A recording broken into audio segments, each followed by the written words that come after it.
Number 1 बिलेई। ଏହା ଗୋଟିଏ ବିଲେଇ। ଇଂରାଜୀରେ ଏହାକୁ କ୍ୟାଟ୍ ବୋଲି କୁହାଯାଏ। ଏହା ମ୍ୟାଉ ମ୍ୟାଉ କରେ। ଏହାର 4ଟି ଗୋଡ଼, 2ଟି କାନ, 2ଟି ଆଖି ଓ ଗୋଟିଏ ଲାଞ୍ଜ ଅଛି। ଏହାର ଦେହ ସାରା ଲୋମ ଥାଏ। ଏହା ରାତିରେ ଅନ୍ଧାରରେ ସବୁ କିଛି ଦେଖିପାରିଥାଏ। ଏହା ମୂଷାମାନଙ୍କୁ ମାରି ଖାଇ ଦେଇଥାଏ। ତେଣୁ ବିଲେଇ ଥିଲେ ଘରେ ମୂଷା ରହନ୍ତି ନାହିଁ।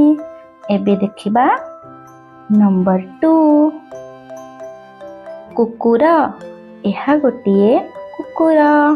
ଇଂରାଜୀରେ ଏହାକୁ ଡଗ୍ ବୋଲି କୁହାଯାଏ। ଏହା ଭୋ ଭୋ କରେ। ଏହାର 4ଟି ଗୋଡ଼, 2ଟି କାନ, 2ଟି ଆଖି ଓ ଗୋଟିଏ ବଙ୍କା ଲାଞ୍ଜ ଅଛି। ଏହାର ଦେହ ସାରା ଲୋମ ଥାଏ। ଏହା ଭାତ, ମାଛ, ମାଂସ, କ୍ଷୀର ଓ ପାଉଁରୁଟି ଖାଇବାକୁ ବହୁତ ଭଲ ପାଇଥାଏ। ଏହା ଆମର ଘର ଜଗିଥାଏ ଓ ଅଜଣା ଲୋକଙ୍କୁ ଦେଖିଲେ ଭୁକିଥାଏ। ନମ୍ବର 3 ଗାଈ।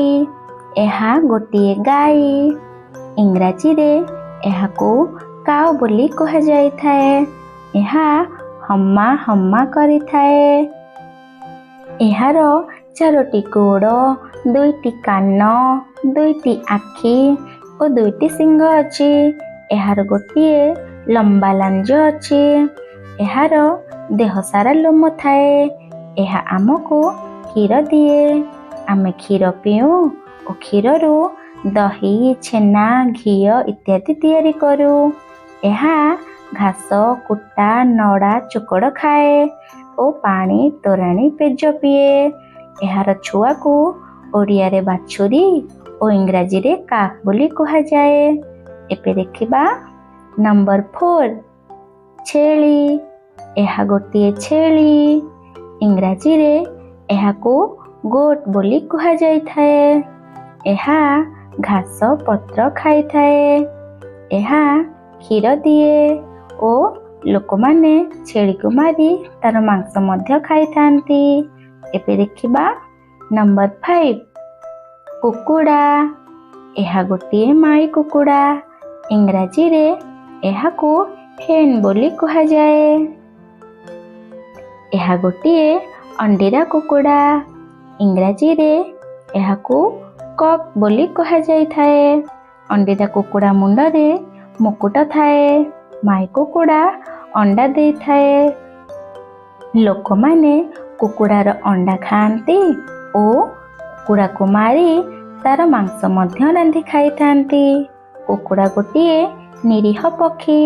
ଏହା ଧାନ, ଚାଉଳ, ଭାତ, ଗହମ, ମୁଗ, ବିରି ଓ ପୋକ ଇତ୍ୟାଦି ଖାଇଥାଏ। ଏହା ବେଶୀ ଉପରକୁ ଉଡ଼ି ପାରିନଥାଏ। ଏବେ ଦେଖିବା ନମ୍ବର 6 କାଉ। ଏହା ଗୋଟିଏ କାଉ।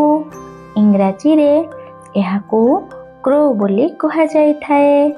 ଏହାର ରଙ୍ଗ କଳା। ଏହା ଭାତ, ମୁଢ଼ି, ପିଠା, ମାଛ, ମାଂସ ସବୁ ଖାଏ ଓ ପାଣି ପିଏ। ଏହା ପଚାସଢ଼ା ଜିନିଷ ଖାଇ ଚାରିଆଡ଼ ସଫା ରଖେ। ନମ୍ବର 7 ମୟୂର। ଏହା ଗୋଟିଏ ମୟୂର। ଏହା ଗୋଟିଏ ଚଢ଼େଇ। ଇଂରାଜୀରେ ଏହାକୁ ପିକକ୍ ବୋଲି କୁହାଯାଇଥାଏ। ଏହା ଦେଖିବାକୁ ବହୁତ ସୁନ୍ଦର ହୋଇଥାଏ। ଏଣୁ ଏହାକୁ ଆମର ଜାତୀୟ ପକ୍ଷୀ ବୋଲି କୁହାଯାଇଥାଏ। ଏହାର ପଛପଟେ ଗୋଟିଏ ଲମ୍ବା ଓ ସୁନ୍ଦର ପୁଚ୍ଛ ଅଛି। ଏହି ପୁଚ୍ଛରେ ଚନ୍ଦ୍ରିକା ଥାଏ। ଆକାଶରେ ମେଘ ଦେଖିଲେ ସେ ଏହି ପୁଚ୍ଛକୁ ମେଲେଇ ମନ ଖୁସିରେ ନାଚିଥାଏ। ଏହାର ମୁଣ୍ଡ ଉପରେ ମୁକୁଟ ଚୂଳ ଥାଏ। ଏହା ପୋକ, ସାପ, ଧାନ, ଗହମ ଆଦି ଖାଇଥାଏ। ନମ୍ବର 8 ମୋର ଶରୀର। ଏଇଟା ମୋର ଶରୀର। ଇଂରାଜୀରେ ଏହାକୁ ବଡି ବୋଲି କୁହାଯାଇଥାଏ। ମୋର 2ଟି ଆଖି ଅଛି, ଆଖିରେ ମୁଁ ସବୁ ଦେଖିପାରେ। ମୋର ଗୋଟିଏ ନାକ ଅଛି, ନାକରେ ମୁଁ ସବୁ ଶୁଙ୍ଘିପାରେ। ନାକରେ ମୁଁ ପବନ ନିଏ ଓ ପବନ ଛାଡ଼େ। ମୋର ଗୋଟିଏ ପାଟି ଅଛି, ପାଟିରେ ମୁଁ କଥା କହେ ଓ ଭାତ, ଡାଲି, ତରକାରୀ ସବୁ ଖାଏ। ମୋର ଦୁଇଟି କାନ ଅଛି, କାନରେ ମୁଁ ସବୁ ଶୁଣେ। ମୋର ଦୁଇଟି ହାତ ଅଛି, ହାତରେ ମୁଁ ପେନସିଲ ଧରେ ଓ ସୁନ୍ଦର ସୁନ୍ଦର ଲେଖେ। ମୋର ଦୁଇଟି ଗୋଡ଼ ଅଛି, ଗୋଡ଼ରେ ମୁଁ ଚାଲିପାରେ ଓ ଦୌଡ଼ିପାରେ। ନମ୍ବର 9 ବାଘ। ଏଇଟା ଗୋଟିଏ ବାଘ। ଇଂରାଜୀରେ ଏହାକୁ ଟାଇଗର ବୋଲି କୁହାଯାଇଥାଏ। ଏହା ଦେଖିବାକୁ ବିଲେଇ ଭଳି। ଏହାର 4ଟି ଗୋଡ଼, 2ଟି କାନ, 2ଟି ଆଖି ଓ ଗୋଟିଏ ଲମ୍ବା ଲାଞ୍ଜ ଅଛି। ଏହା ବଣ ପାହାଡ଼ରେ ରହେ। ଏହା ଛୋଟ ଛୋଟ ପଶୁ ମାରି ମାଂସ ଖାଇଥାଏ। ଏହା ନଦୀ ଝରଣାରୁ ପାଣି ପିଏ। ଏହା ରାଗିଗଲେ ମଣିଷକୁ ବି ମାରି ଦେଇଥାଏ। ଆମେ ନନ୍ଦନକାନନରେ ବାଘ ଦେଖୁ। ଏହା ଆମର ଜାତୀୟ ପଶୁ। ନମ୍ବର 10 ହାତୀ। ଏହା ଗୋଟିଏ ହାତୀ। ଇଂରାଜୀରେ ଏହାକୁ ଏଲିଫ୍ୟାଣ୍ଟ ବୋଲି କୁହାଯାଏ। ଏହା ଜଙ୍ଗଲରେ ରହେ। ଏହାର ଗୋଟିଏ ଲମ୍ବା ଶୁଣ୍ଢ ଅଛି। ଏଥିରେ ସେ ନିଶ୍ୱାସ ନିଏ ଓ ପାଟିରେ ପାଣି ନେଇ ପିଏ। ଏହାର ଆଖି ଦୁଇଟି ଖୁବ୍ ଛୋଟ ଛୋଟ, ତେଣୁ ସେ କମ୍ ଦେଖିପାରେ। ଏହାର 2ଟି ବଡ଼ ବଡ଼ ଦାନ୍ତ ମଧ୍ୟ ଅଛି। ଏହି ଦାନ୍ତ ବହୁତ ମୂଲ୍ୟବାନ ହୋଇଥାଏ। ଏହା ଗଛର ଡାଳ, ଫଳ, ମୂଳ, ପତ୍ର ସବୁ ଖାଏ। ଏହା ବହୁତ ଦିନ ବଞ୍ଚିଥାଏ। ନମ୍ବର 11 ସିଂହ। ଏହା ଗୋଟିଏ ସିଂହ। ଇଂରାଜୀରେ ଏହାକୁ ଲାୟନ ବୋଲି କୁହାଯାଏ। ଅଣ୍ଡିରା ସିଂହ ବେକରେ କେଶ ଥାଏ ଓ ମାଇ ସିଂହ ବେକରେ କେଶ ନଥାଏ। ଏହା ଠେକୁଆ ଓ ହରିଣ ପ୍ରଭୃତିକୁ ମାରି ଖାଏ। ସିଂହ ଓ ବାଘ ଭେଟାଭେଟି ହେଲେ ସେମାନଙ୍କ ମଧ୍ୟରେ ଯୁଦ୍ଧ ଲାଗେ।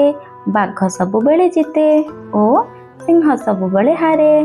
ସେଥିପାଇଁ ବାଘ ଓ ସିଂହ ଜଙ୍ଗଲରେ କେବେ ଏକା ଜାଗାରେ ଦେଖାଯାଆନ୍ତି ନାହିଁ। ଆଜି ପାଇଁ ଥିଲା ଏହି ଭିଡ଼ିଓଟି। ଭିଡ଼ିଓ ଭଲ ଲାଗିଥିଲେ ଲାଇକ୍, ସେୟାର ଓ ସବସ୍କ୍ରାଇବ୍ ନିଶ୍ଚିନ୍ତ କରିବେ ଓ ଏହିପରି ନୂଆ ଭିଡ଼ିଓ ଦେଖିବାକୁ ଚାହୁଁଥିଲେ ଆମ ଚ୍ୟାନେଲକୁ ସବସ୍କ୍ରାଇବ୍ କରିବେ। ଧନ୍ୟବାଦ।